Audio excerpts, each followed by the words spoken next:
caps on damages and ensuring that folks get a full and fair jury trial, that more cases get to a jury trial. You're seeing less and less and less. You're seeing cases being taken away from citizens' hands day in and day out. But by caps, you would remove them, or you would put them in effect?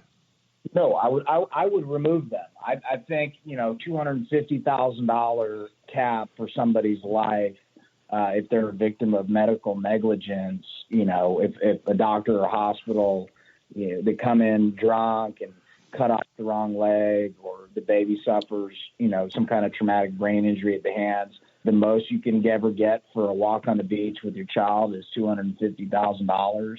And it was somehow supposed to help the insurance, help the doctors and help hospitals. It never did that.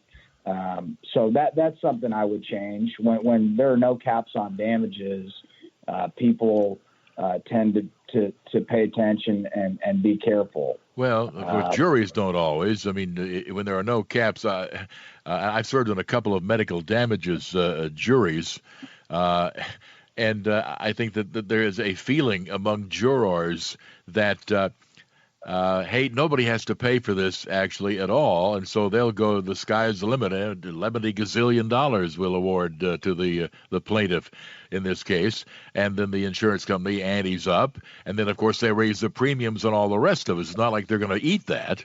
And so, I mean, to me, maybe the figure $250,000 is not the right one, but the notion that the sky's the limit really scares the daylights out of me. No, I get it. I mean, but if you look at the actual the tables and the charts, you don't see premiums have gone down as a result of the caps that went into effect, I believe, in 1969 in California. Premiums have consistently gone up despite the cap. Everybody chalks it up to frivolous lawsuits or runaway juries. Hey, look, it's been my experience, and I could be wrong and I could be biased, but it's been my experience that juries tend to get it right. In civil cases, juries tend to get it right. I would make just one observation about my experience as a juror, and we were conscientious. This was a medical damages case, and in each of the two cases that we had, we sat there and we listened to people who I later found out apparently are pretty much professional witnesses. They're doctors who probably don't even have time for a practice. They're so busy accepting fees to testify. But with credentials long as your arm, and they explain why, without question, this is absolutely the fault of the defendant, and the plaintiff deserves 20% of the gross domestic product. And then, of course, the defendant sends up his doctor, and he has credentials as long as your arm, and argues exactly the opposite. And we're sitting there like witch doctors trying to pick a shuttle launch window. And we did what I'm sure you know we did, because juries, I'm sure, tended to do this. We sat there and we cogitated, and we thought, and we pursued, and then we pursed our lips and furrowed our brows, and we finally went with let's go with the plaintiff, but less than they asked for. That is to say, we'll do the old Solomon trick of splitting the baby down the middle. Did we render justice? I have no idea, but I do know this: we were in no position to judge the relative credibility of those witnesses. Only medical doctors could possibly have judged who was telling us the truth. And I know the old argument that doctors know each other. It doesn't matter.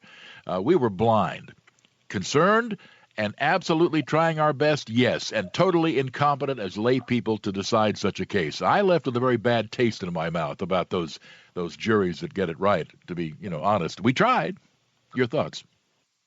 Yeah, I mean, look, I think that maybe the lawyers and the expert witnesses and the judge may have not done a good enough job educating the jury. It's been my opinion, it's been my experience that what you think the jurors are going to base their decision on is often the case, not the case. You never know what goes on behind those four walls. But in some form or fashion, it's been my experience that they get it right, 99% of the time, 95% of the time. they get to the right decision and the right number. Especially in these medical cases where you're dealing with somebody's care for the rest of their life, and what's it going to cost to have 24-hour care, and is Medicare going to cover that? Is the insurance going to come? I mean, these are all questions, nobody knows, because you're talking about future damages. What in the future, what's it going to take to take care of somebody? So I can understand in those particular cases, it's very difficult to put a monetary figure on the harm and what future harms you expect. But at the same time, I mean, should we have 12 doctors sitting in the panel? No. In my view, yes, 12 doctors, absolutely. At least they would have known who was telling the most plausible account of who was to blame. They would have been able to see through the BS. We couldn't. I don't know if either of those doctors in either cases, either set of witnesses were snowing us, but it didn't take much. There wasn't a medical professional on the jury. There wasn't even a nurse on our panels. And I suspect that that's no accident, by the way. Well, did you believe one expert, the plaintiff's expert, over the defendant's expert? Were there opinions? We believed one side, I guess, over the other, but mostly we were bewildered. As I said, we just went, and we got to take a break here pretty fast, but mostly we just, again, split the baby down the middle. Let's go for the plaintiff, but not as much money as they want, and hope that that's justice. Anyway, we'll be back in just a moment.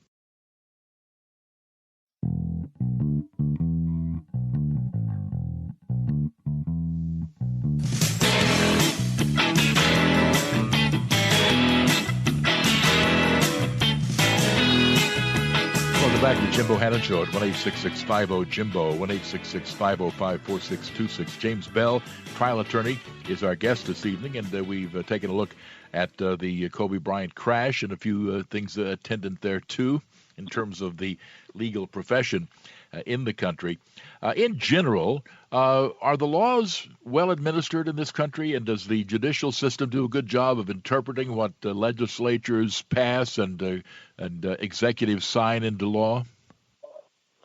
Yeah, look, I mean, could the system be better? Sure, but compared to anywhere else in the world, this is by far, by an order of magnitude or several orders of magnitude, the best place in the world to live, and we have the best judicial system, and the judges, almost always try and get it right and do their best and think and cogitate and try and figure out interpret the law and do the best they can. That's been my experience. Mm-hmm. Well, that's an encouraging experience. One other thing that I'm curious about, too, and that is this question comes up periodically. I don't mean it as a cheap shot at attorneys who are vital to our whole system of law in this country. Is ethics taught enough in law schools today? Yeah, of course. Look, lawyers obviously get a bad name and a bad rap, but at the end of the day, it's been my experience that 99.999% of all lawyers are ethical and do the right thing, and they live by a certain code, and it's the professional responsibility code. As lawyers, we are fiduciaries. We are taught to hold the client's cold and put the client's interest before that of our own, often to the sacrifice of ourselves and our families. But that's the profession we choose to be in. But ethics is a major part of law school, and ethics is a major part of being a lawyer, anywhere from money being paid all the way to decisions on what evidence to turn over, et cetera. Very good. All right. Thank you. James Bell, again, trial attorney, and jamesbellpc.com is his website, and we've looked at some of the issues arising from the Kobe Bryant helicopter crash. I'm Jim Bohannon, and this is Westwood One.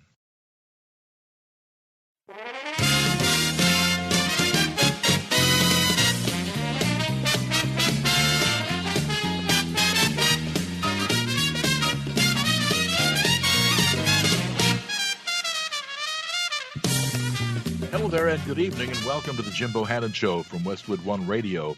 We're at 1-866-50-JIMBO, 1-866-505-4626. Online, you'll find us at JimBohannonShow.com, and you can follow me on Twitter at Jimbo Talks. This election cycle has seen more than ever a turning to the argument of free everything for everybody. And it's not quite literally that far, but it's getting closer and closer. There seems to be the view that behind the Treasury building there is a money tree, and that every day the Secretary of the Treasury goes out and plucks a few $1,000 bills off the tree, and we proceed from there. That, of course, is not the case. And as former British Prime Minister Margaret Thatcher noted, the problem with socialism is eventually you run out of other people's money. Having said all of that, there are some problems associated with one notion that we've heard a lot about, and that's what leads us to the book, False Premise, False Promise. It is from Encounter Books and subtitled The Disastrous Reality of Medicare for All. And our guest is Sally Pipes, the president and CEO of the Pacific Research Institute and the Smith Fellow in Healthcare Policy at the Institute, and a previous guest on the program. Good evening, Sally. Good evening, Jim. Nice to have you back on the program. False premise and false promise. We might as well look, I suppose, at both halves of that. What is the false premise of Medicare for All? Well, the false premise is that it is a false premise that Medicare for All, single payer, i.e. no private coverage at all for anything considered medically necessary. And it won't lead to bringing the cost curve down. It won't lead to universal coverage. And so it's a false premise for what people like Senator Bernie Sanders and Senator Elizabeth Warren say about, single-payer health care will bring down the cost. Everyone will be covered. There will be no referrals to specialists. There will be no premiums, no copays, no deductibles. That's all false. And, of course, and the promise that they're making that everyone will be covered is absolutely false. I can certainly see problems with paying for it. Why could not everyone be covered? Granted, it would be unwieldy and would fall of its own weight, but I would assume that you could, in fact, actually literally cover everyone until such time as the thing did fall apart. Well, I mean, technically, you could. Senator Sanders, within his first week of presidency, he said he would eliminate all private insurance and everyone would be covered in a government-run healthcare program. The only two programs that would be left, one would be the Indian Health Services, the other would be the Veterans Administration, which, as you know, is a single-payer system. So everyone could be covered, but just because you have a care card does not mean that you will have access to care. And the problem comes in not only with the cost and the high taxes, but the fact that government will only have so much money to spend on healthcare. They're going to have to set a global budget, and the result will be the demand for healthcare, Jim, will be much greater than the supply, and therefore we will run into the same problems that countries like Canada, where I'm from, which has a true single-payer system, no private coverage. There will be long waiting lists for care.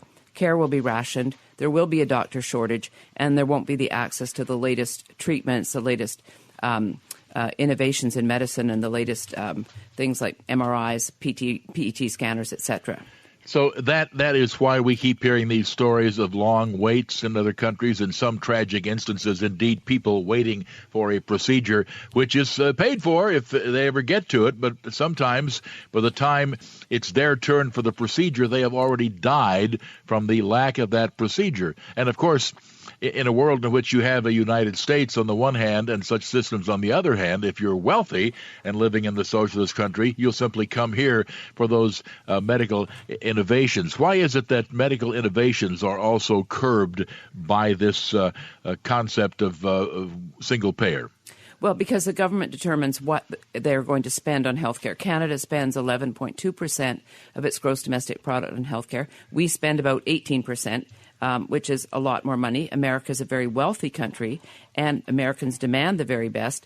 And so all of the new treatments, all of the new cancer drugs, biologics, all of these drugs are developed in the United States because we do not have price controls on pharmaceuticals. So European companies come here, they do their R&D here, and that's why, because most drugs, as you know, don't make it through to the market. They don't make it through the FDA trials. And so therefore, this is why people come here. And it just in terms of your first point, last year, 608,000